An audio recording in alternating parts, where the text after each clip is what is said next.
कि जितने ग्रह हैं,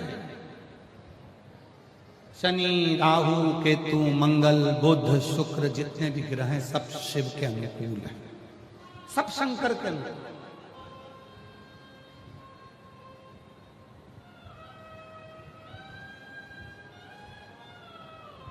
कोई कहता है शनि महाराज को नहीं भजोगे तो तुम्हारे ऊपर ये दोष लग जाएगा, कोई कहता गुरु जी को नहीं भजोगे तुम्हें ये दोष लग जाएगा, किसी ने कहा मंगल की पूजन नहीं करोगे ये दोष लग जाएगा, बुद्ध की पूजन नहीं करोगे ये दोष लग जाएगा। शिव महापुराण की कथा कहती है सारे देवता शिव की आराधना करते हैं, जो शिव की आराधना करता है उस पर कोई दोष नहीं लगता। आप शंकर की आराधना में,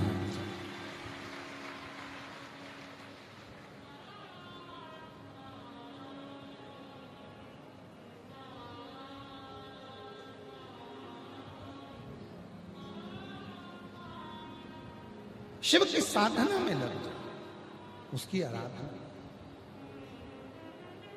सुब्बा ब्राह्मण पर राजा लिंग राजेंद्र ने गौ हत्या का दोष लगा दिया।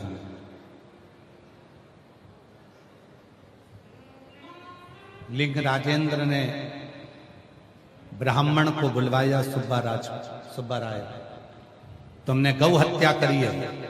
सुब्बा राय हाथ जोड़कर बोलता है कि मैंने गौ हत्या नहीं करी, फिर भी दोष लगा दिया। राजा ने कहा इसने गौ हत्या करी है, इसको तड़फा तड़फा के मारो। ब्राह्मण की आंख से आंसू बहने लगा। सुब्बा राय शिव की स्तुति करने लगा।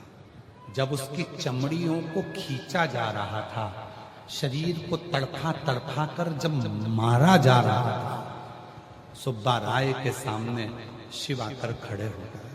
शंकर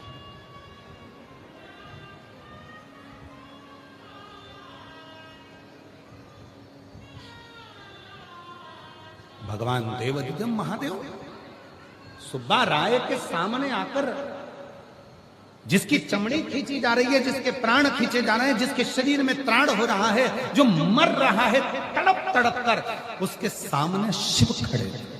शंकर उग्रदानी, सुब्बा मांग तुझे क्या चाहिए? मरने वाला व्यक्ति क्या मांगता?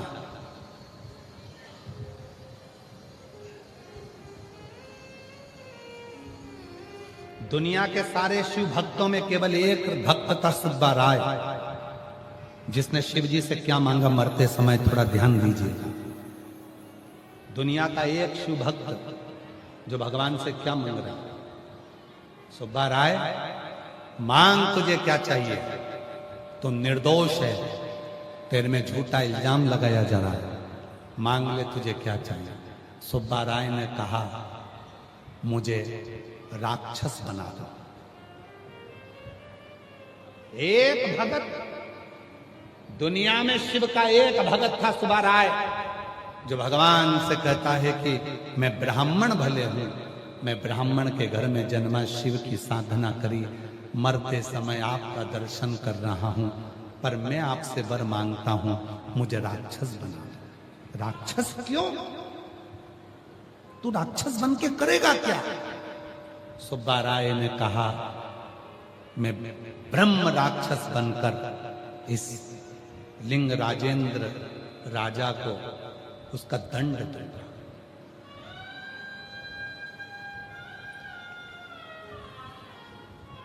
शिवजी कहते हैं कि सुब्बा इसको तो दंड मैं दे दूंगा।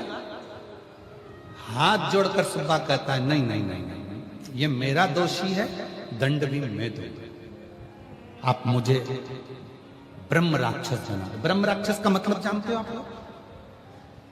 जम के बोलो जरा, जानते हो ब्रह्म राक्षस का मतलब? एक होता है राक्षस, दूसरा होता है ब्रह्म राक्षस।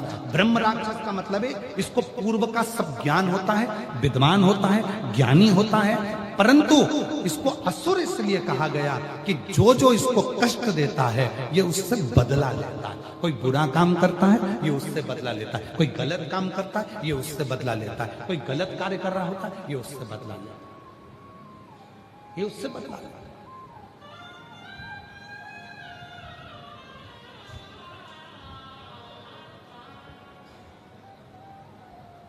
दोषी है, और अगर उसने दोष किया है तो उसको तो दंड मिलना चाहिए ना, उसको तो दंड प्राप्त होना चाहिए।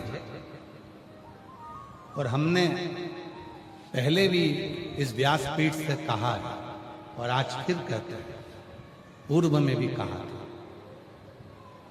लंका के राजा रावण ने एक गलती करी थी कि मां सीता का हरण किया था।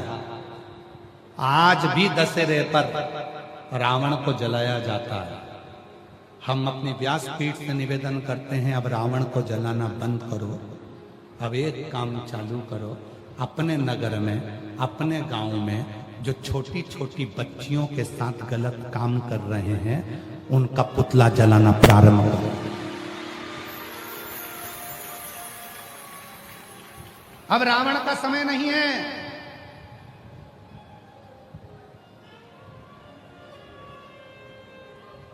छोटी छोटी बच्चियों के साथ गलत करते हो रहा है, और अदालत क्या देखती है? जिसने गलत कृत्य करा तो उसकी उम्र कितनी है? छोटी उम्र का है तो छोड़ दिया। वो बच्ची का क्या होगा जिसकी जिंदगी खराब हो गई? वो बच्ची का क्या होगा जिसने प्राण छोड़ दिए? उस बच्ची का क्या होगा जो नाबालिग थी? उस बच्ची का क्या होगा जिसने कुछ सोचा ही नहीं था? उस बच्ची का क्या होगा जिसकी पूरी जिंदगी बर्बाद हो गई? और उसको छोड़ दिया गया जो नाबालिग था।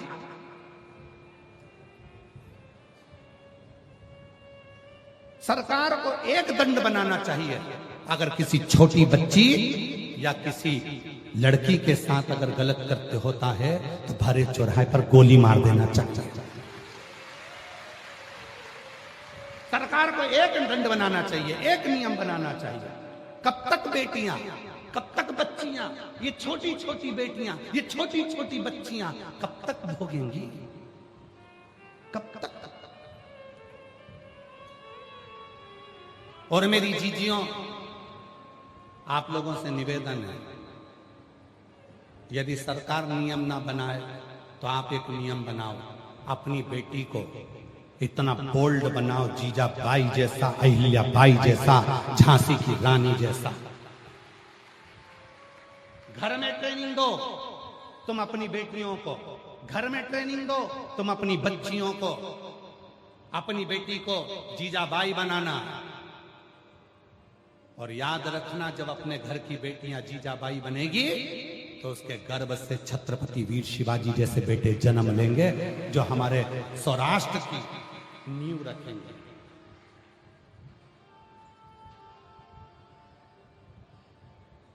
एक हुंकार अपने जीवन में होगी।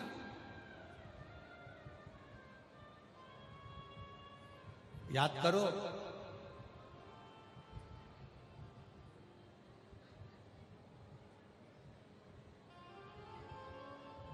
महाराष्ट्र की ही धरा के थे बाला साहब ठाकरे, बाला साहिब ठाकरे, इसी महाराष्ट्र की भूमि के। एक ऐसा शेर जब गर्जना करता था तो पूरा भारत हिल जाता था। एक ऐसा शेर जो अपनी कुर्सी पर बैठकर बोल देता था, अगर अमरनाथ में तकलीफ आई, अगर अमरनाथ की गुफा की यात्रा में तकलीफ आई तो आगे की यात्रा तुम्हारी बिगाड़ दूंगा, इसलिए तकलीफ ध्यान रखो। अपनी बेटियों को वो ज्ञान दीजिए, अपनी बेटियों को वो संस्कार दीजिए कि तुम्हारी बेटी जीजाबाई बने, तुम्हारी बेटी झांसी की रानी बने, तुम्हारी बेटी अहिल्याबाई बने। गलत कृत्य किसी बेटी के साथ ना हो। और एक निवेदन और इस व्यासपीठ से करना चाहूंगा, अगर हमारी वाणी में हम आपसे कह सकते हैं तो इतना जरूर कहेंगे कि अपनी बेटी को जैसे अपनी बेटी मानते हो, वैसे ही मोहल्ले में जितनी बेटियां हैं उनको भी बेटी मानो और उसकी भी रक्षा तुम करो,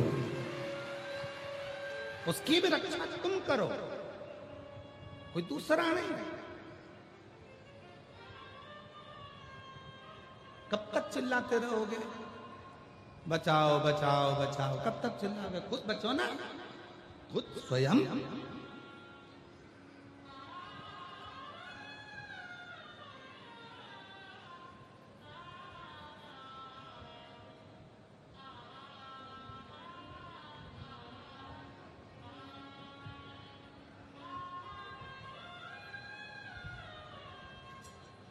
शिव को जो।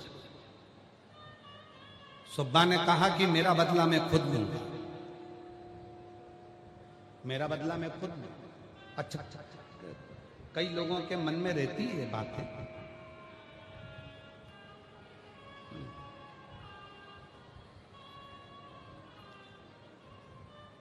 कल हम जब सबसे मिल रहे थे तो एक भैया हमारे बाजू में खड़े होके बोल रहे थे, गुरुजी आप जब कथा कहते हो तो उसमें थोड़ा सा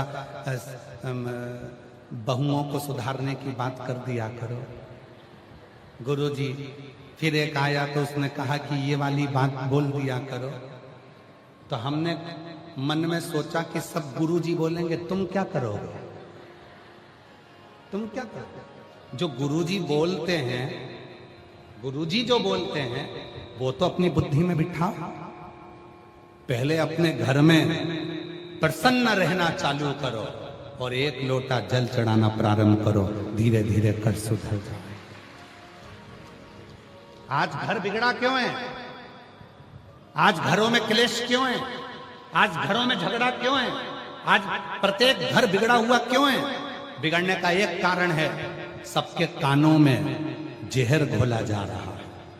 कोई आता है जेठानी को भर के चले जाता है, कोई आती है देवरानी को भरकर चली जाती है, कोई आती है सास को भरकर चली जाती है। उनके कानों में इतना जहर भर गया। और ध्यान देना, घर अगर बिगड़े हैं तो सुनने से बिगड़े हैं। गलत सुना, किसी ने गलत बोला, तुमने गलत मान लिया। सास ऐसी है, तुमने गलत मान लिया। बहू ऐसी है, तुमने गलत मान लिया। बेटा ऐसा है, तुमने गलत मान लिया। घर कैसे बिगड़ा? गलत सुनने से।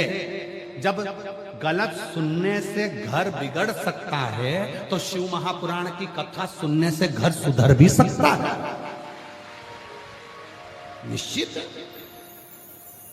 रोज घर पर टीवी चालू कर दो, थोड़ी आवाज तेज करो, टीवी की आवाज थोड़ा तेज करके टीवी चालू कर दो।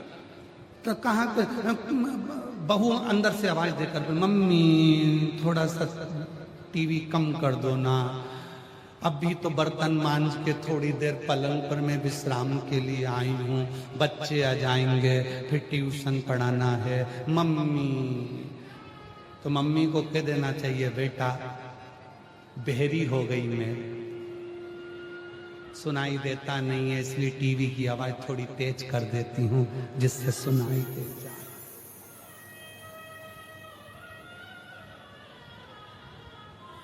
कथा में आवाज